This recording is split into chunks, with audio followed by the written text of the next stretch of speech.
Hello everyone, welcome to railway study अड्डा। आज हम लोग केमिस्ट्री का क्लास करेंगे। जो हम लोग पिछले क्लास में किए थे उससे आगे करेंगे। ये जो पीडीएफ यूज़ हो रहा है वो जीके जीएस मस्ती बाय जगदेव सर का पीडीएफ यूज़ किया जा रहा है, जो कि railway, SSC, Bihar police, Bihar दरोगा, ये सब एग्ज़ाम के लिए बहुत इम्पॉर्टेंट है। अगर आप लोग को क्लास अच्छा लग रहा है तो क्लास को लाइक करें, चैनल को सब्सक्राइब करें। तो चलिए शुरुआत करते हैं।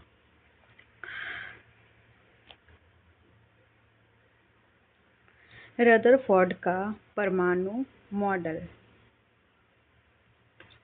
रदरफोर्ड अपने परमाणु मॉडल का खोज ऐसे किए थे कि ये एक अल्फा किरण है, उसका क्या किए थे, बम्बार्ड किए थे परमाणु पे। और किस पर किए थे, तो सोना का पतला सा ये जो पत्थर दिखाई दे रहा है, ये पतला सा सोना का पत्थर यहाँ पे लगा करके उस पर बम्बार्ड किए थे। अल्फा कण का मान कैसा होता है, पॉजिटिव होता है। तो जब ये जो किरण है ये इस तरह से गया और बाकी सब जगह से, नाभिक को छोड़ करके बाकी सब जगह से ये क्या कर गया, पास कर गया। जबकि नाभिक पर से ये इस टाइप से क्या हो गया, रिफ्लेक्ट हो गया। तो इससे ये पता चला कि परमाणु का पहला पॉइंट ये पता चला कि परमाणु का जो पहला भाग मतलब अधिकांश भाग है वो क्या होता है, खाली होता है। फिर क्या पता चला, परमाणु के बीच वाला भाग क्या होता है, धनावेशित होता है, क्योंकि अब अल्फा कण जो वो क्या है, धनावेशित है। तो सेम पार्टिकल का जो चार्ज होता है वो एक दूसरे को क्या करता है, रिपल्स करने का कार्य करता है। फिर वही तीसरा पॉइंट क्या पता चला, तीसरा पॉइंट से ये पता चला कि जो किरण नाभिक के बीचों बीच जाता है वो टकराने के बाद पुनः उसी पथ पर क्या हो जाता है, वापस हो जाता है। अर्थात सभी भार नाभिक में होता है। इससे क्या पता चला कि मतलब जितना भी परमाणु का जो भार होता है वो कहाँ होता है, नाभिक में ही होता है। चलिए आगे बढ़ते हैं। नाभिक की खोज किसके द्वारा की गई, तो नाभिक की खोज रदरफोर्ड के द्वारा की गई थी। अगर भेदन क्षमता देखा जाएगा तो सबसे ज़्यादा भेदन क्षमता होती है न्यूट्रॉन में, फिर प्रोटॉन में, फिर इलेक्ट्रॉन में। वहीं अगर भार देखा जाएगा तो सबसे ज़्यादा भार भी होता है न्यूट्रॉन का, फिर प्रोटॉन का, फिर इलेक्ट्रॉन का। अमौलिक कण कौन कौन से होते हैं, तो कल भी बताए थे। अमौलिक कण में आ जाएगा पॉजिट्रॉन। इसकी खोज किसके द्वारा किया गया था, तो एंडरसन के द्वारा किया गया था। इलेक्ट्रॉन का इसको क्या कहते हैं, प्रतिकण कहते हैं, यानी एंटी पार्टिकल कहते हैं। इसका आवेश क्या होता है, तो इसका आवेश वही होता है 1.6 × 10⁻⁻19 कूलम। अगर भार देखा जाएगा तो 9.1 × 10⁻31 kg। और ये कैसा होता है, तो यह धनात्मक होता है, इसको भी ध्यान रखना है। अब हम लोग आगे पढ़ेंगे किसके बारे में, मेसॉन के बारे में। मेसॉन का खोज किसके द्वारा किया गया था, तो इसकी खोज की थी युकावा के द्वारा। न्यूट्रॉनों, फिर हम लोग न्यूट्रॉनों के बारे में पढ़ेंगे। इसकी खोज किसके द्वारा किया गया था, तो पावली के द्वारा। ये कैसा होता है, तो यह आवेशहीन और द्रव्यमानहीन कण होता है। बोसोन का, फिर बोसोन के बारे में अगर पूछा जाए तो बोसोन की खोज किसने की है, तो बोसोन की खोज की है पीटर बोसोन ने। बोसोन कण का नाम भारतीय वैज्ञानिक सत्येंद्र नाथ बोस के नाम पर क्या किया गया, रखा गया है। आई होप इतना सबको क्लियर हो गया होगा। चलिए अब हम लोग आगे बढ़ते हैं। आगे है कक्षा यानी ऑर्बिट।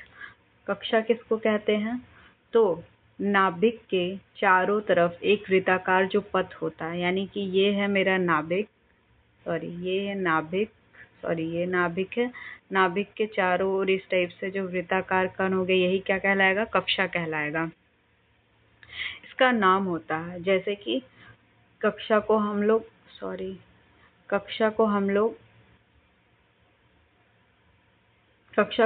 KLMN के द्वारा क्या करते हैं, दर्शाते हैं। नाभिक के सबसे नजदीक वाली कक्षा को K कहा जाता है। फिर उसका बढ़ते क्रम में इसको क्या किया जाता है, सजाया जाता है। अब चलिए आगे बढ़ते हैं।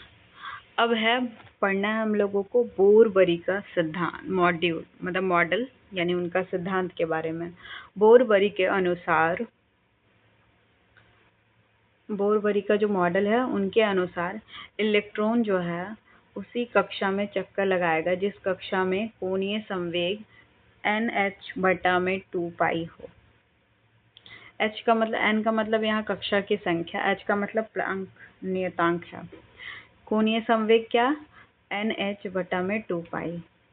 MVR कोणीय संवेग का मतलब MVR बटे बराबर NH बटे में 2 पाई और H का मान यहाँ पर से निकल जाएगा MVR 2 पाई बटे में N। जहाँ पर बताया हुआ प्लैंक नियतांक का SI मात्रक क्या होता है, तो प्लैंक नियतांक का SI मात्रक हो जाएगा kg मीटर स्क्वायर पर सेकंड। प्लैंक नियतांक का मान क्या होता है, तो 6.626 इंटू 10⁻⁻34 kg मीटर स्क्वायर पर सेकंड। वहीं अगर कोणीय संवेग का मान कक्षा की संख्या पर क्या करता है, निर्भर करता है। कोणीय संवेग का न्यूनतम मान क्या होता है, तो 1 होता है। इसी नियम के अनुसार इलेक्ट्रॉन जो है कक्षा के क्या करता है, कक्षा में चक्कर लगाता है और चक्कर लगाने से ऊर्जा का ना तो निर्माण होता है ना ही नष्ट होता है, वो क्या रहता है, नियत रहता है। ऐसा कौन कहते हैं, बोरबरी जो है वो कहते हैं। जब इलेक्ट्रॉन निम्न कक्षा से उच्च कक्षा में, यानी कि समझ लीजिए ये है निम्न कक्षा और यहाँ से फिर जा रहा उच्च कक्षा में, तो उसको ऊर्जा क्या करती है, वो ऊर्जा ग्रहण करता है और उच्च कक्षा से निम्न कक्षा में जाता है तो ऊर्जा का क्या करता है, त्याग करता है। ऐसा बताए थे बोरबरी जी। इनके अनुसार प्रत्येक कक्षा में चक्कर लगाने वाले इलेक्ट्रॉन की अधिकतम संख्या क्या होती है, 2n² होती है, जहाँ n क्या है, कक्षा की संख्या है। जैसे k कक्षा में कितने इलेक्ट्रॉन रह सकते हैं, तो n बराबर 1 पहला कक्षा है, इलेक्ट्रॉन की संख्या कितने हो जाएगा, 2 इंटू 1 का स्क्वायर यानी कि 2। l में कितने इलेक्ट्रॉन की संख्या रहेगी n में, तो 2 इंटू 2⁻² यानी कि 8। वैसे ही m में n बराबर 3 है तो 18, वैसे ही m में 18 और n में कितना हो जाएगा, 32 यानी KLMN। K में पहला में 2, फिर 8, 18, 32 इस टाइप से क्या करते हैं, इलेक्ट्रॉन रहती है। आई होप सबको क्लियर होता जा रहा होगा। अब हम लोग आगे बढ़ते हैं। आगे बोल रहा है कि प्रत्येक कक्षा की क्या होती है, उप कक्षा भी होती है, जिसको हम लोग SPDF के नाम से मतलब इससे क्या करते हैं, सूचित किया जाता है। इसको उप कक्षा कहते हो। उप कक्षा यानी कि S बराबर जहाँ पे इलेक्ट्रॉन की संख्या दिया हुआ है 2, फिर P बराबर 6, D बराबर 10, F बराबर 14। तो उप कक्षा को करने के लिए पहले हम लोग क्या करते हैं, एक बॉक्स बनाते हैं, उसके बाद एक इलेक्ट्रॉन को ऊपर एक इलेक्ट्रॉन को नीचे करके सजाते हैं। वैसे ही करके सारे में आपको दिख रहा होगा। तो इस प्रक्रिया को जो सजाया जा रहा है, तो इसको हुंड का नियम हुंड के द्वारा दिया गया था, जिसमें बताए थे ये कि सभी कक्षक के पहले इलेक्ट्रॉन जो है एक एक करके देना है, फिर उसके बाद पुनः दोहराना है। यानी कि ये जो बॉक्स है मेरा, इस टाइप से अगर बॉक्स बना हुआ है तो पहले ऐसा नहीं है कि अगर 3 मान लीजिए है तो पहले हम इसको दे दिए, फिर इसी को दे दिए, फिर इसको, इस टाइप से नहीं। पहले एक को देना है, फिर दूसरे को, फिर इसके बाद इसमें आएगा। इस टाइप से कर करके बताए थे हुंड साहब कि इनको इस तरह से सजाना है। आई होप कि सबको क्लियर हो गया होगा। जैसे यहाँ पे सोडियम का जिसका परमाणु संख्या 11 है, उसको हम लोग सजाए हैं कैसे करके, सोडियम का 11, जैसे कि यहाँ पे बॉक्स बना करके ये वाला सजाना और ये वाला सजाना। देखिए जैसे कि पहला में ये वाला बता रहा है कि यहाँ पर इस टाइप से सब में हम रंग दिए हैं, ये गलत हो जाएगा 12 इलेक्ट्रॉन लेकर के। ये वाला तरीका क्या है, बिल्कुल सही है, और ये वाला तरीका क्या है, बिल्कुल सही है। अब हम लोग पढ़ेंगे ऑफ-बाउ का नियम। किसका नियम, तो ऑफ-बाउ का नियम। इस नियम से क्या है, तत्वों का जो इलेक्ट्रॉन विन्यास क्या किया जाता है, ज्ञात होता है। इस नियम के अनुसार इलेक्ट्रॉन पहले कम ऊर्जा वाले कक्षक में जाता है, फिर उसके बाद उससे अधिक ऊर्जा वाले कक्षक के क्रम में क्या करता है, प्रवेश करेगा। इसी प्रकार दर्शाना इलेक्ट्रॉन विन्यास कहलाता है। जैसे कि इस टाइप से, जैसे कि 1s2, 2s2, 2p6, इस टाइप से करके बता ना। जैसे मान लीजिए 1s लिखा हुआ है, फिर 2s, 2p, 3s, 3p, 3s, 3p, फिर 3d, फिर हो जाएगा 4s, 4p, 4d, 4f, वैसे ही 5s, 5p, 5d, 5f, 6p, वैसे करके लिख दिए 6d, 6f। लेकिन ये इस टाइप से तीर का निशान लगा हुआ, इससे ये पता चल रहा है कि पहले हम इस टाइप से होकर के इसको पढ़ेंगे, यानी 1s, उसके बाद 2s, उसके बाद 2p, उसके बाद 3s, फिर वैसे ही 3p, 4s, 3d, 4p, 5s, इस टाइप से कर करके हम लोग इसको क्या करते हैं, पढ़ते हैं। जैसे यहाँ पे सोडियम का क्या किया गया है, एग्जाम्पल में दर्शाया गया है कि सोडियम का 11 लिया गया, तो 1s2, 2s2, 2p6, 3s1, कितना हो गया इलेक्ट्रॉन, 6 2 8, 2 10, 1 11, फुल इलेक्ट्रॉन हो गया, समझ गया। ब्लॉक कितना, 5 ब्लॉक। आवर्त कौन सा, तीसरा, वर्ग 1। मैग्नीशियम में वैसे ही देखा जाए तो मैग्नीशियम का 12 है, 1s2, 2s2, 2p6, 3s2। वैसे ही ब्लॉक 5, आवर्त 3, वर्ग 2। सिलिकॉन का देखा जाए 1s2, 2s2, 2p6, 3s2, 3p2, block कौन सा है, p, वैसे ही, और फिर आवर्त कौन सा है, 3, वर्ग कौन सा हो गया, 17। आई होप कि सबको क्लियर हो गया होगा। अब हम लोग आगे बढ़ते हैं। आगे में और एग्जाम्पल दिया हुआ है, जैसे कि एल्यूमिनियम का कितना है, एल्यूमिनियम का 13, 1s2, 2s2, 2p6, 3s2, 3p1, तो ब्लॉक कौन सा हो गया इसका, ब्लॉक p, आवर्त 3, वर्ग हो जाएगा 10 + 3 यानी कि 13। क्लोरीन का वैसे ही देखा जाएगा, यहाँ जो अभी जो समझाए थे ना वैसे ही कर करके इसमें सजाया हुआ, 1s2, 2s2, 2p6, 3s2, 3p6, 4s2, इस टाइप से कर करके। क्लोरीन का क्या हो जाएगा, 17 का है, तो इसको किस तरह से सजाएंगे, 1s2, 2s2, 2p6, 3s2, 3p5, block इसका क्या हो जाएगा, तो ब्लॉक p हो जाएगा, आवर्त 3 हो जाएगा, वर्ग 7, वर्ग में 7 + 10 यानी 17 हो जाएगा। वैसे ही अगर देखा जाए फेरस का, फेरस 26 होता है, 1s2, 2s2, 2p6, 3s2, 3p6, 4s2, 3d6, तो इसका ब्लॉक कौन सा हो जाएगा, ब्लॉक d है, आवर्त क्या है, 4 है, और वहीं वर्ग क्या है, 2 + 2 4 है।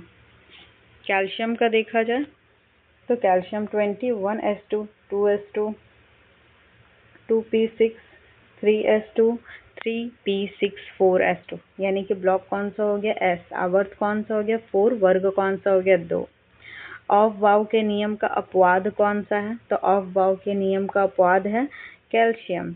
ये क्या करता है, इस नियम को पूरा नहीं कर पाता, जैसे कि 1s2, 2s2, 2p6, 3s2, 3p6, 4s2, 3d9 को नहीं लिख करके हम लोग 1s2, 2s2, 2p6, 3s2, 3p6, 4s1 और 3d10 ऐसे करके लिखते हैं, ये सही होता है। आई होप कि सबको क्लियर हो गया होगा।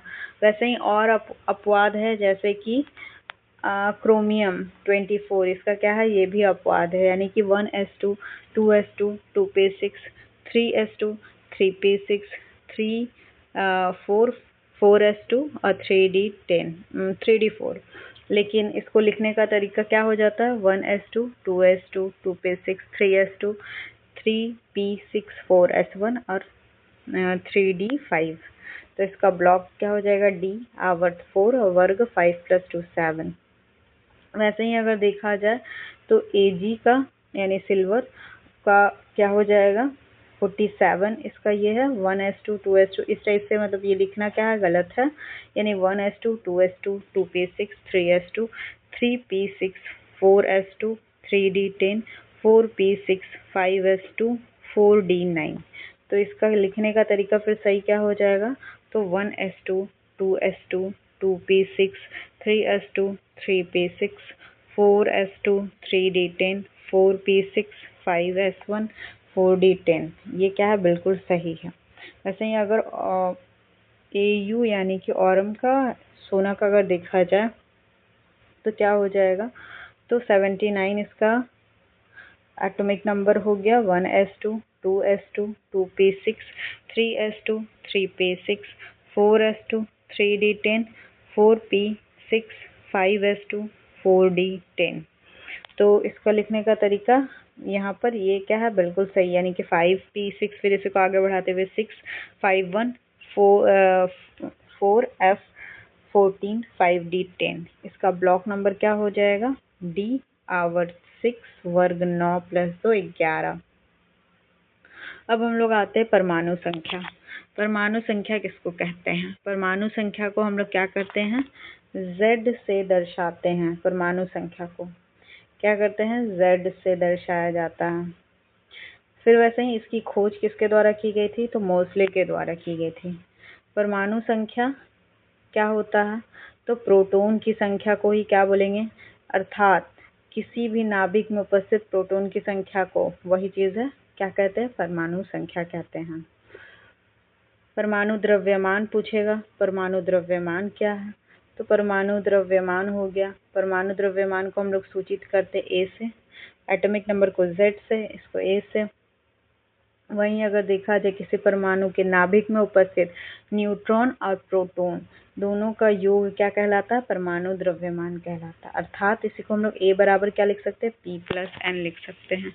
जैसे सोडियम का यहाँ पे दिया हुआ है कि सोडियम का परमाणु संख्या 11 और परमाणु भार 23 है। तो अगर देखा जाए प्रोटॉन की संख्या भी क्या हो जाएगी, 11 हो जाएगी, क्योंकि परमाणु संख्या बराबर ही प्रोटॉन की संख्या होती है। और न्यूट्रॉन की संख्या निकालना रहेगा तो A- क्या कर देंगे, A-P कर देंगे तो 12 निकल के आ गया मेरा न्यूट्रॉन। और इलेक्ट्रॉन कभी कभी क्या होता है, परमाणु संख्या के बराबर ही होता है। वैसे ही अगर देखा जाए क्योंकि इसका धातु और इसका चेंज हो जाता है, जब इलेक्ट्रॉन मतलब शेयर करता है ना तब चेंज हो जाता है, ऐसे सेम ही रहेगा।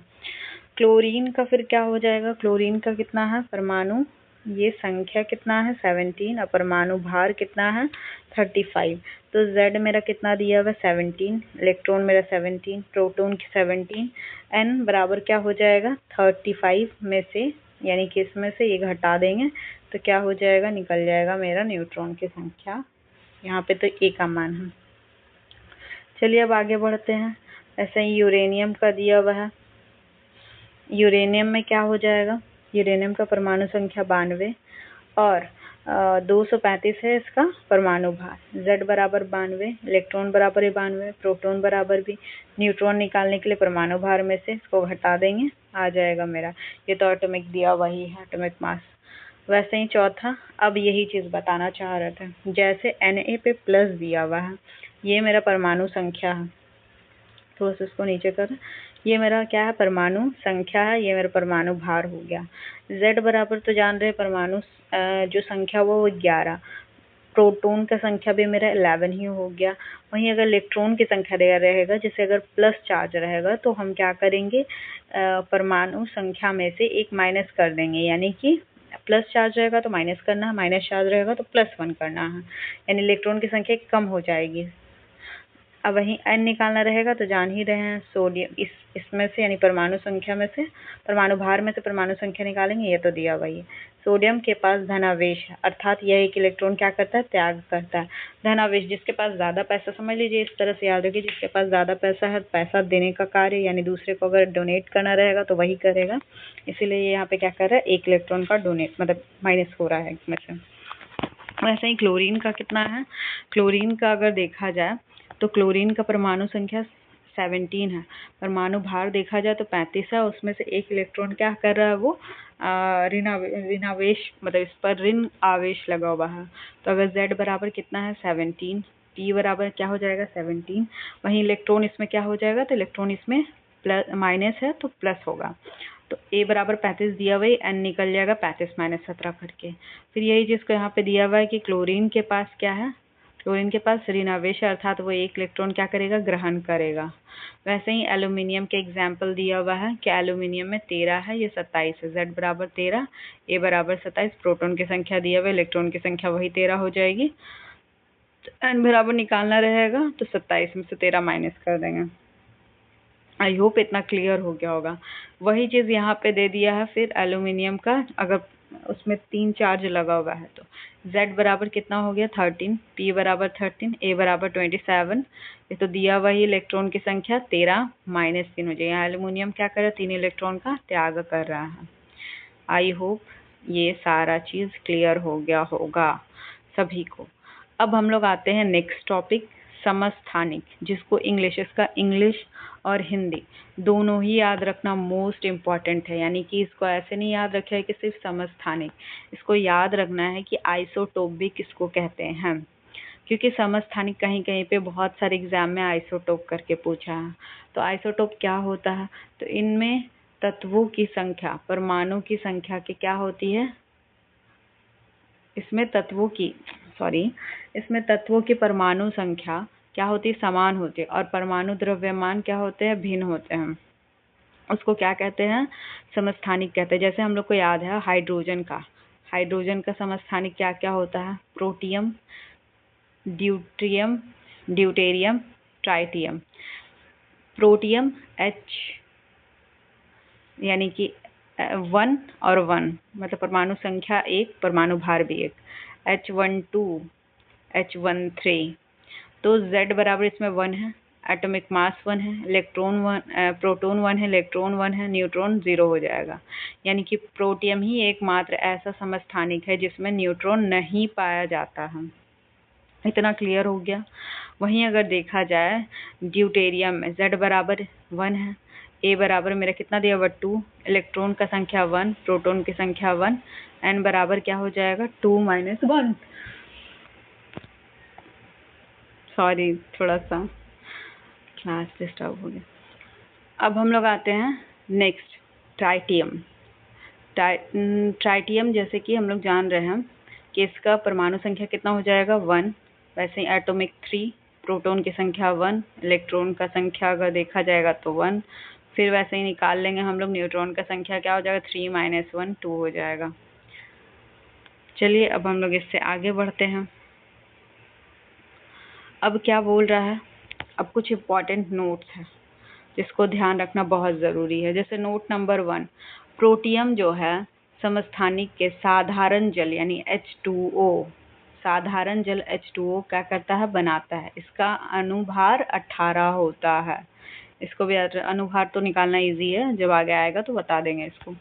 अब फिर वैसे ही दूसरा पॉइंट क्या है, ड्यूटेरियम समस्थानिक के जो भारी समस्थानिक से क्या होता है, इसमें साधारण जल, प्रोटियम में इसमें भारी जल यानी D2O बनता है, और इसका आणविक भार क्या होता है 20 होता है। वैसे ही ट्राइटियम का देखा जाए तो ट्राइटियम हाइड्रोजन का एकमात्र रेडियो सक्रिय क्या है, समस्थानिक है।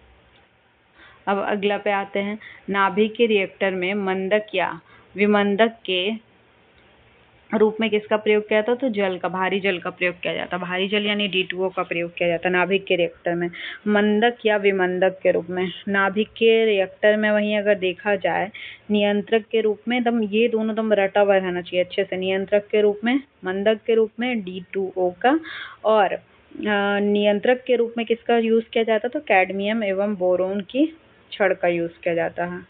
अब हम लोग इधर देखते हैं कार्बन का समस्थानिक यहाँ पे दिया हुआ और ऑक्सीजन का। तो कार्बन का समस्थानिक एक होता है C6 और एक हो जाएगा C17 और 14, 7 और 14। ऑक्सीजन का वहीं देखा जाए तो ऑक्सीजन का भी 3 है, O8 और 16, O8 17 और O8 18। समस्थानिक का प्रयोग, कुछ समस्थानिक का प्रयोग हम लोग को क्या रहना चाहिए, ध्यान रहना चाहिए। जैसे कि कुछ मुख्य इम्पॉर्टेंट है, जैसे जीवाश्म का आयु पता लगाने के लिए हम लोग किस समस्थानिक का प्रयोग करते हैं, तो कार्बन 14 का यूज़ करते हैं। वहीं अगर चट्टान की आयु पता करनी हो तो इसमें किस चीज़ का यूज़ करते हैं, तो यूरेनियम 235 यानी 235 का यूज़ करते हैं, यूरेनियम 235। वहीं अगर पत्थर की आयु पता लगानी हो, चट्टान हो, पत्थर हो, पृथ्वी हो, तीनों की आयु के लिए यूरेनियम 235 का ही यूज करते हैं। वहीं अगर देखा जाए एनीमिया रोग का पता लगाना हो तो फेरस 58 का यूज करते हैं।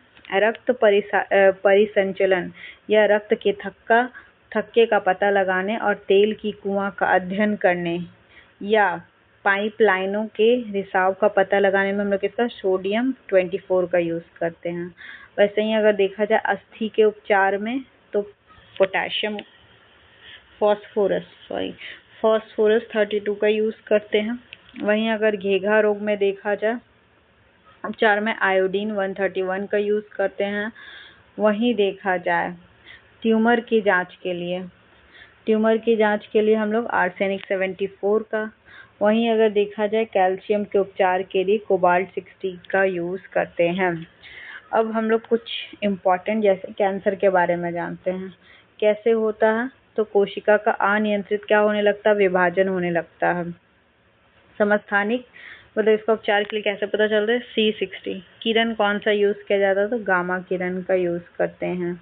औषधि किस प्रकार का यूज किया जाता है तो टैक्सोल वृक्ष से इसको प्राप्त किया जाता है।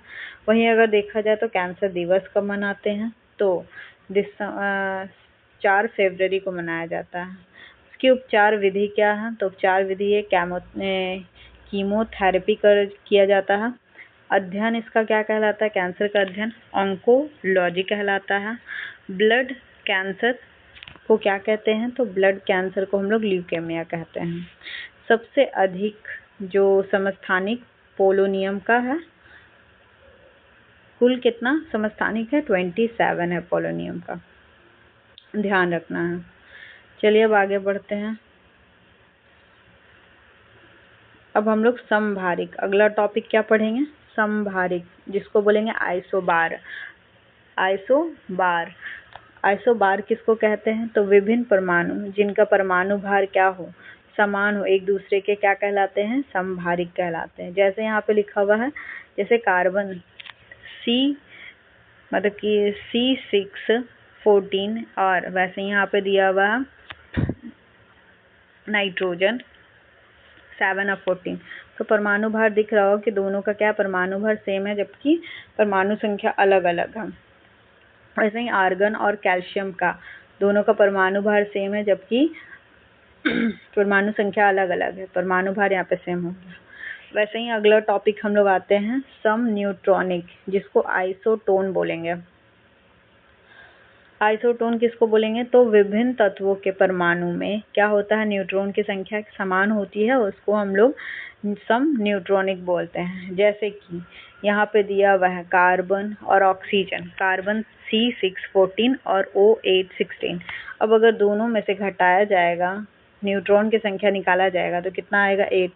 वैसे ही फॉस्फोरस और ऑक्सीजन का निकाला जाएगा तो कितना आएगा 16। वैसे ही अगर हाइड्रोजन और यहाँ पे हीलियम का दोनों का निकाला जाएगा तो क्या आएगा, न्यूट्रॉन की संख्या 2 आएगा।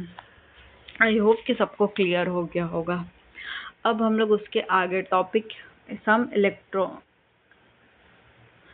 इलेक्ट्रॉनिक, जिसको बोलेंगे आइसो इलेक्ट्रॉनिक। तो क्या होता है, ये वे परमाणु या आयन जिसमें इलेक्ट्रॉनों की संख्या बराबर होगी, इसको सम इलेक्ट्रॉनिक बोलेंगे। जैसे H2O का देख लीजिए, इसको थोड़ा सा नीचे करके करते हैं।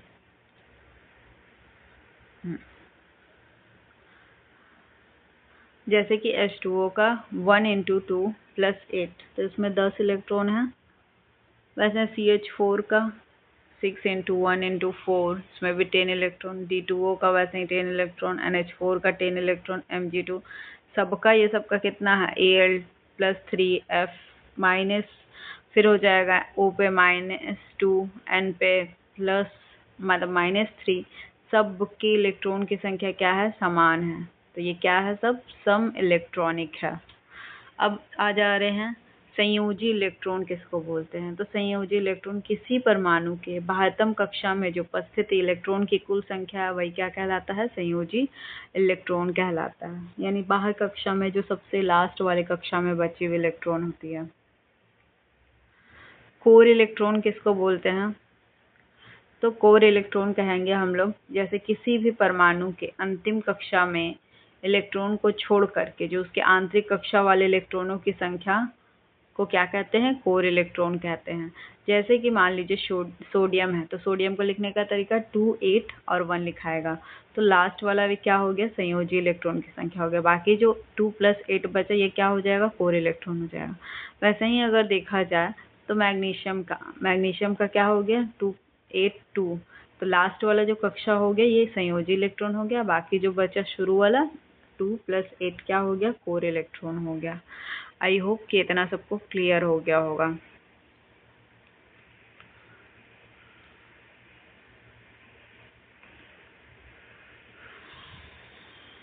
तो आज का क्लास हम लोग 25 पेज नंबर 25 तक का आज हम लोग का क्लास किए हैं। तो अब हम लोग इसके आगे कल से करेंगे, क्योंकि ये टॉपिक बहुत बड़ा है तो बहुत टाइम और चला जाएगा। तो इतना आई होप कि आप लोग का रिवीजन आप लोग इसको बहुत अच्छे से कीजिएगा। आप लोगों को क्लास अच्छा लग रहा है तो वीडियो को लाइक कीजिए, चैनल को सब्सक्राइब कीजिए। आप लोग के लाइक और सब्सक्राइब से हम लोग को मोटिवेशन मिलता है, तो please like and do subscribe.